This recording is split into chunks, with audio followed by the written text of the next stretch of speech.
নির্বাচনের আগে বাংলাদেশকে নিয়ে খেলছে দু একটি দেশ। তারা আওয়ামী লীগ সরকারকে ক্ষমতা থেকে নামানোর জন্য উঠে পড়ে লেগেছে। বাংলাদেশি রাষ্ট্রদূতদের সম্মেলনে প্রধানমন্ত্রী শেখ হাসিনা এসব কথা বলেন। তিনি বিএনপি সম্পর্কে আরও কিছু বলেন। বিস্তারিত থাকছে ভিডিওতে। ইউরোপের 14টি দেশে নিযুক্ত বাংলাদেশের রাষ্ট্রদূতদের নিয়ে এনভয় কনফারেন্স বা আঞ্চলিক দূত সম্মেলনে যোগ দেন প্রধানমন্ত্রী শেখ হাসিনা।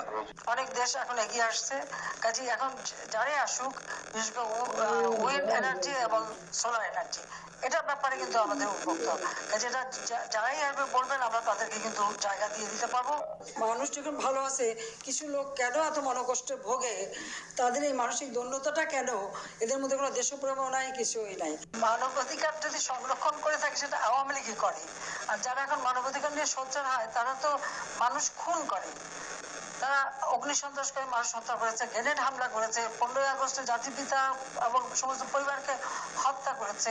মানবাধিকার লঙ্ঘনকারীদের প্রোটেকশন দেওয়া আর যারা মানবাধিকার সংরক্ষণ করে তাদের বিরুদ্ধে যাওয়া, এটা একটা খেলা আমি দেখতে পাচ্ছি।